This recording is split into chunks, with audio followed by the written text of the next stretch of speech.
शादी के 15 दिन बाद ही कातिल निकली दुल्हन। जी हां, ये मामला उत्तर प्रदेश के औरैया का है, जहां पर प्रगति नाम की एक महिला की शादी हुई, लेकिन शादी के 15 दिन बाद ही उसने अपने पति का कत्ल करवा दिया।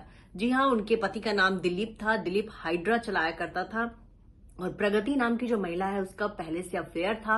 उसकी मर्जी के खिलाफ ये शादी की गई थी। ये शादी 5 मार्च को ही हुई थी और 19 मार्च को उसने अपने पति का कत्ल करवा दिया। इसके लिए महिला ने अपने प्रेमी से संपर्क किया और दोनों ने मिलकर 2 लाख की सुपारी दी एक शख्स को और फिर किसी बहाने वो उसको घर से बाहर लेकर आई बाइक से और खेत में ले जाकर के वहां पहले उसके साथ मारपीट की गई और फिर उसे गोली मार दी गई। पुलिस को खेत में घायल अवस्था में दिलीप मिला था। उसको वहां से तुरंत इलाज के लिए ले जाया गया, लेकिन डॉक्टर उसे बचा नहीं सके। बाद में पुलिस ने इस केस की छानबीन शुरू की तो पता चला कि कातिल उसकी पत्नी ही है, वो दुल्हन जिसको ससुराल आए हुए 15 दिन भी नहीं हुए थे।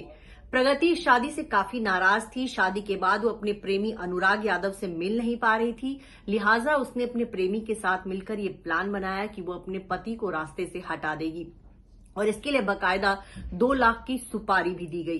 तो इस घटने से जो है इलाके के लोग सन्न हैं कि कैसे एक दुल्हन, नई नवेली दुल्हन जो है प्रेम के खातिर जो है वो कातिल बन गई। उसने अपने पति को मरवा दिया।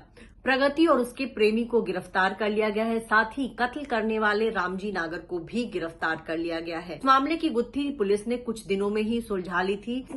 पुलिस ने जब कॉल ट्रेस किए और सीसीटीवी के फुटेज खंगाले तो पता चला कि इसके कत्ल के पीछे जो है उसकी पत्नी प्रगति का हाथ है। और उसके बाद पुलिस ने प्रगति, उसके प्रेमी अनुराग यादव और जो किलर, कॉन्ट्रैक्ट किलर था, उसको गिरफ्तार कर लिया है। कुछ दिन पहले ही आपको बता दें कि मेरठ में एक ऐसा ही हत्याकांड हुआ जिससे पूरा देश जो है कहीं ना कहीं सिहर गया कि कैसे एक पत्नी ने अपने पति का मर्डर किया और अपने प्रेमी के साथ मिलकर उसका मर्डर किया, फिर उसके शरीर के टुकड़े टुकड़े किए और एक बड़े से ड्रम में उसके बॉडी को डाल दिया और ऊपर से सीमेंट भर दिया ताकि उसकी बॉडी से बदबू ना आए और किसी को पता ना चले। लेकिन बाद में जब उसके घर वालों ने खोजबीन शुरू की तो पता चला कि उस लड़की ने अपने प्रेमी के साथ मिलकर अपने पति को मार दिया गया। सौरभ का कत्ल करने के बाद मुस्कान अपने प्रेमी सौरभ के साथ जो है बाकायदा हिमाचल घूमने चली गई और उसके बाद वो उसकी एक 6 साल की बेटी है जिसको उसने अपनी मां के पास छोड़ रखा था और वहां से लौटने के बाद उसने अपनी मां को ये सारी कहानी बताई।